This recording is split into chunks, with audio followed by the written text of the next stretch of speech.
else. And I'd be super curious to see where the industry goes. This is like manosphere industry, where it will be in the next 10 years, whether it will see some sort of resurgence like it did in the early 2000s, or will it go completely underground like it was before the resurgence? What's your take on it? I think it's very much shifted to online stuff. I don't know if you might actually know a guy named Michael Sartain. Yeah, it's a good friend of mine. Yeah.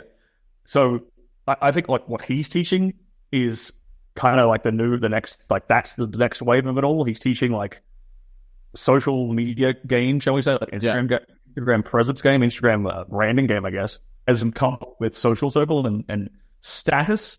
Because what we do see, because of things like Instagram and social media, is a massive skewing of dating options towards the 0.1% of men who are very successful, have big social media presences, and prolific. And because like women have access to them, and they have access to all these women now, right?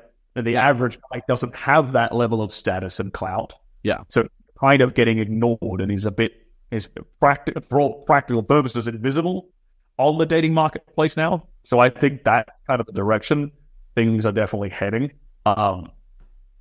It's guys, you have to compete for the attention of women. That's always been the case for the history of humanity. Like you have to be something for women to be attracted to. You don't just get a wife by default for being a loser. So, but it was definitely, I think, a lot more competitive now than say when we were growing up. Yeah, and I'll add to the point you made before, where people don't like seeing guys make the transition. They don't like seeing guys taking the journey, but they like them when they're at the final point. Yeah, I think it actually kind of stems back to the hero's journey. And if you think about, I like to, I'm a Renaissance man. I like to think about like our past and history of things, right? If you think about like the Roman legionnaire, he would have joined the army as a 16-year-old, and he would have left and gone to the forests of Bavaria and been in pitched battle, and then he came back a man, right? So he went on a hero's journey, and he came back more confident, more competent, and ultimately more attractive to women, right? Yeah.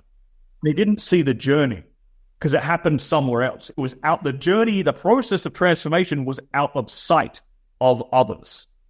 But the problem is now people don't go on that hero's journey somewhere else. It's done in their immediate environment. So people aren't used to seeing, like, the reason that transformation is so uncomfortable for people to accept, and the reason that they belittle it so much, is because it conflicts with their worldview of who you currently are.